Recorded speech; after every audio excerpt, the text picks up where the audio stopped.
शिव गुरु के चरणों पर प्रणाम करती हूँ। मैया पार्वती के चरणों पर प्रणाम करती हूँ। मेरा प्रणाम स्वीकार हो। सभी देवी देवताओं के चरणों पर प्रणाम करती हूँ। मेरा प्रणाम स्वीकार हो। सभी गुरु बहन गुरु भाइयों को प्रणाम करती हूँ। मेरा प्रणाम स्वीकार हो। आइए, आप सबका कमलेश भक्ति चैनल पर स्वागत है। आप सबके लिए 2023 का नवरात्रि का ढेर ढेर सारी शुभकामनाएं हैं। माता रानी आप सबकी मनोकामना पूरी करें। मैं आपको एक चर्चा सुनाने जा रही हूँ। और देवों के देव महादेव की आदि चर्चा सुनने पर अपमान होता है, पूरी चर्चा सुनने पर सम्मान होता है।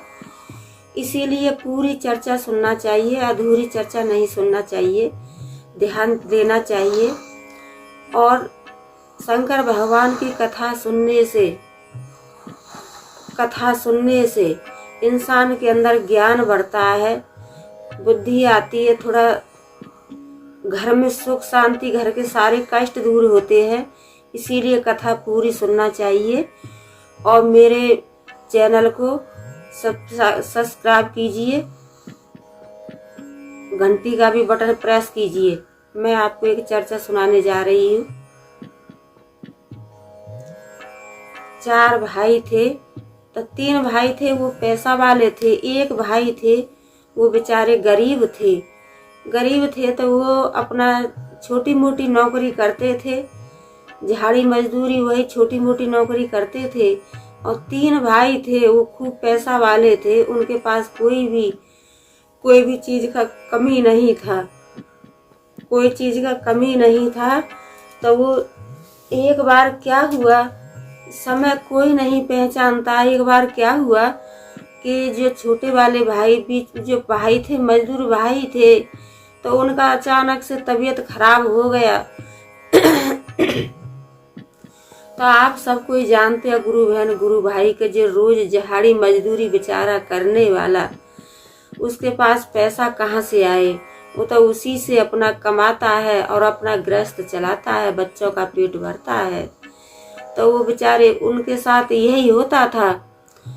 तो एक बार उनका तबीयत खराब हो गया, तो उनकी घरवाली थी अपने देवर जेठों के पास गई कि भाभी हमें पैसा दे दीजिए, दीदी हमें पैसा दे दीजिए, हमारे पति की तबीयत ठीक नहीं है और हम उनका इलाज कराएंगे। तो जो बड़ी वाली जेठानी थी उन्होंने किसी ने भी उसकी बात नहीं पूछी और वहां से आकर के और पड़ोसियों के पास गई, पड़ोसियों से भी कहने लगी कि बहन हमें कुछ पैसा दे दीजिए और मेरे पति की तबीयत खराब है, मैं अपने पति का इलाज कराना चाहती हूँ। और वो अपने शंकर भगवान की परम प्रिय भक्त थी। कहते हैं कि कोई कितना भी कुछ भी करे, लेकिन जो शंकर भगवान की पूजा आराधना करता है, उसके लिए कोई चीज भारी नहीं होती है। और वो अपने भक्त की जरूर सहयोग करते हैं, अपने भक्त का जरूर सहयोग करते हैं, लेकिन श्रद्धा और भक्ति से उनका नाम लेते रहो। तो बेचारी पड़ोसियों के पास गई, तो पड़ोसियों ने भी किसी ने बात नहीं पूछी और कहने लगी कि भाई मैं किसी से कर्जा नहीं किसी से भीख नहीं मांग रही हूँ, मैं आप सबसे एक कर्जा मांग रही हूँ। जब मेरे पति की तबीयत सही होगी तब मैं आपका पैसा दूंगी। लेकिन गुरु बहन गुरु भाई कहते हैं कि जब इंसान के पास पैसा होता है तो दुश्मन भी दोस्त बन जाते हैं, और जब आदमी के पास पैसा नहीं होता है तो दोस्त भी दुश्मन बन जाते हैं। कोई किसी का नहीं है, तो बेचारी को किसी ने पैसा नहीं दिया, आई और अपने पति से कहने लगी कि मुझे किसी ने कोई पैसा नहीं दिया है।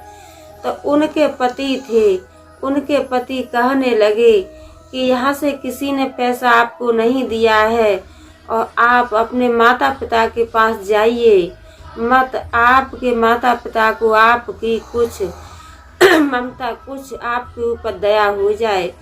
तब बेचारी गई थी अपने शंकर भगवान का नाम लेते लेते, उनका जप करते करते, हे देवों के देव महादेव दया कीजिए, शिव गुरु दया कीजिए।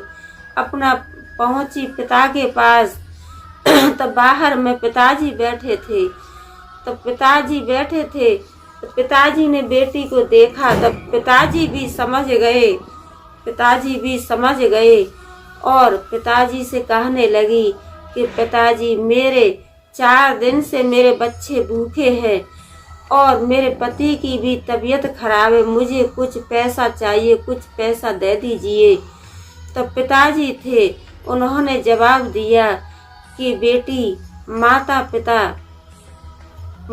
पिता किसी भी बच्चे के कर्म के साथी नहीं होते हैं। माता पिता तो एक जन्म के साथी होते हैं, कर्म के साथी नहीं होते हैं। बेटी, अब तुम जाओ, हमने आपकी शादी कर दी, अब हम आपके कर्म के साथी नहीं है। बेचारी इतना बात पिता का सुन के और अंदर गई तो अंदर में अपनी माता से बोली कि मम्मी, मेरे घर में 4 दिन से बच्चों ने खाना नहीं खाया है और आपके दामाद की, आपके रिश्तेदार की तबीयत खराब है, मुझे कुछ पैसा की जरूरत है। तो माता भी यही जवाब देने लगी कि बेटी, हमने आपकी जीवन की जिम्मेदारी नहीं ली है और हमारी तो इतनी जिम्मेदारी थी कि जब तक शादी नहीं हुई थी तो हमारी जिम्मेदारी थी, हम अब आपकी शादी कर दिए। बेटा, अब हम कुछ नहीं कर सकते हैं। तो कहते हैं कि न माता को दया आई और न पिता को दया आई। बेचारी अपना उल्टे पैर वापस ही अपने घर की ससुराल की तरफ लौट ली और अपने देवों के देव महादेव से दया मांगती हुई चली गई। दया मांगती हुई ससुराल की तरफ आई तो वहाँ पर एक शंकर भगवान का मंदिर था। वहाँ पर हाथ जोड़ करके और उनसे प्रार्थना करने लगी और कहने लगी कि हे देवों के देव महादेव, मैं तो आप पे पूरा विश्वास रखती हूँ। हे देवों के देव महादेव, आज मुझे आप क्या दिखा रहे हो कि मैं अपने देवर जेठों के पास गई, उन्होंने भी मुझे बात नहीं पूछा और अपने पड़ोसियों के पास भी गई, उन्होंने भी बात नहीं पूछा और अपने माता पिता के पास गई तो मेरे माता पिता ने भी मुझे बात नहीं पूछी। तो वो सच कहते हैं कि आज के युग में चमत्कार से नमस्कार है। जिसके पास चमत्कार नहीं है तो उससे कोई नमस्कार नहीं है। जिसके पास 2 पैसा है उसको दुनिया पूछती है और जिसके पास पैसा नहीं है उससे कोई इंसान, भाई कहते हैं ना कि जब मुसीबत पड़ती है इंसान पे तो एक दुश्मन भाई है ना, भाई भी एक दुश्मन बन जाता है और जब पैसा होता है तो दुश्मन भी दोस्त बन जाते हैं, भाई बन जाते हैं। तो आज के युग में सबसे ज्यादा पैसे का चमत्कार है। यही सब बेचारी अपने देवों के देव महादेव से कह रही थी और कह करके अपने ससुराल की तरफ आई तो देवों के देव महादेव एक वृद्धा बूढ़ा उम्र का रूप रख के और उनको मिले और कहने लगे कि बेटा, आप कहाँ जा रही हो? तो वो कहने लगी कि बाबा साधु जी मैं अपने घर जा रही हूँ। कहाँ से आई हो बेटा? कि मैं अपने माता पिता के घर से आई हूँ और सारे दुख सारे कष्ट अपने रो रो के बताने लगी। तो वो तो शंकर भगवान थे। वहाँ से तो शंकर भगवान कहने लगे कि बेटा, हम भी आपके घर पर चलना चाहते हैं, हमें भी आप अपने घर लेके चलिए। अंधेरा हो गया है और हम एक बहुत वृद्धा उम्र के आदमी हैं, हमें आप अपने घर लेके चलिए। तो वो लेके चली गई और वहाँ जा कर के कहने लगे कि बेटा हमें तो भूख लगी है, हमें कुछ खाना खिलाओ। तो वो बेचारी रो रो कर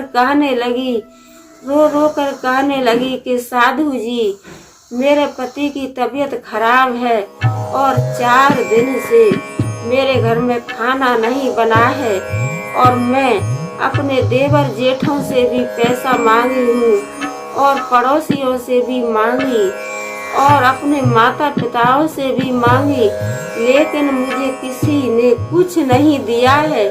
यही सुनकर और देवों के देव महादेव कहने लगे कि बेटा सब कुछ अच्छा हो जाएगा, सब कुछ अच्छा हो जाएगा।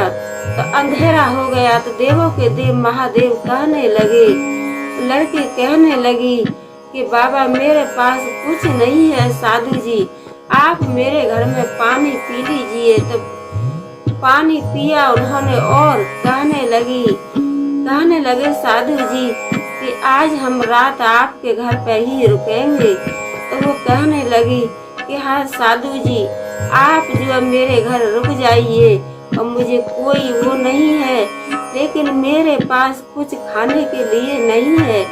बेचारी हाथ जोड़कर विनती करने लगी और कहने लगी कि हे देवों के देव महादेव आप मुझे कुछ रास्ता दिखाइए, क्यों कि 4 दिन से मेरे घर खाना नहीं बना है, मेरे पति की भी तबीयत खराब है और इधर उधर सबसे कर्जा मांगी हूँ, भीख किसी से नहीं मांगी हूँ, कर्जा मांगी हूँ। लेकिन हे देवों के देव महादेव आज मुझे किसी ने पैसा की तो क्या, मुझे आज किसी ने मेरी बात भी नहीं पूछी। तो वो तो देवों के देव महादेव शंकर भगवान खुद ही वहाँ थे। तो सारी बातें सुनी तो उसने अपने लिए बिस्तर धरती पर लगाया और देवों के देव महादेव के लिए वो तो जानती नहीं थी, वो तो एक साधु जी जानती थी। तो साधु जी के लिए चारपाई पे बिस्तर लगाया और साधु जी सो गए।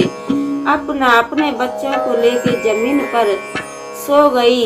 आधी रात पे नींद खुली तो वहाँ पे साधु जी नहीं थे और जो जमीन पर सो रही थी और अपने जैसे कपड़ों में सो रही थी फटे पुराने में, तो वो सारे जो बेड के रूप में सारा बन गया और सारे कपड़ा बढ़िया सब कुछ अच्छा हो गया, मकान सारे गहना गुड़िया सारा कुछ बन गया, सारा कुछ हो गया। तो इतना सुनी इतना देखी तो वो अपने देवों के देव कहने लगी कि हे देवों के देव महादेव आपने तो एक चमत्कार कर दिया। हे गुरु मैं तो आपके ऊपर हमेशा विश्वास की थी, लेकिन आज आपने अपना विश्वास जागृत कर ही दिया। यही कहती रही। दिन निकला तो उसके जो पड़ोसी थे उनको पता चली और जो देवर जेठ थे उनको भी पता चली। तो सारे भागे आए और कहने लगे कि इतना पैसा आपके पास कहाँ से आया और आपने मकान इतना अच्छा सुंदर सा मकान और कपड़ा गहने कहाँ से आपने बनाए। तो कहने लगी कि मैं कुछ नहीं जानती हूँ कि ये सब कहाँ से और कैसे हुआ है, मुझे कुछ नहीं पता है। यही बातें धीरे धीरे बातें फैलने लगी तो उसके नातेदार रिश्तेदारों में ये बात उन तक पहुँची। तो भागे वो भी आए। वो आए तो सबने देखा तो माता पिता भी आए और इधर उधर के रिश्तेदार भी आए। तो सब कोई पूछने लगे कि ये तुम्हारे पास कहाँ से आया, ये कैसे हुआ, किसी की चोरी की है या किसी के गलत काम किया है या कहीं से धन मिला है। तो वो बेचारी कहने लगी कि मैंने न किसी की चोरी की है और न मैंने किसी का धन लिया है और मैं कुछ नहीं जानती हूँ कि ये कैसे क्या हुआ। मेरे तो घर पर एक साधु जी आए और साधु जी इतना सब मेरे पास करके गए हैं। तो सब ने कहा, लेकिन उसने किसी का नहीं माना और वो कहने लगी कि मुझे तो देवों के देव महादेव पर विश्वास था। आज उन्होंने अपना विश्वास जागृत करके दिखाया। तो मैं कहती हूँ कि हे देवों के देव महादेव, हे मेरे सच्चे गुरु, जैसे आपने उस उस गरीबनी की रक्षा की, उसके ऊपर दया की, ऐसे ही सभी भक्तों के ऊपर दया करना, सभी भक्तों के ऊपर दया करना, सभी गुरु बहन गुरु भाइयों के ऊपर, सभी भक्तों के ऊपर दया करना। हे देवों के देव महादेव। बोलो शंकर भगवान की जय, बोलो मैया पार्वती की जय। हर हर बोले। ओम नमः शिवाय।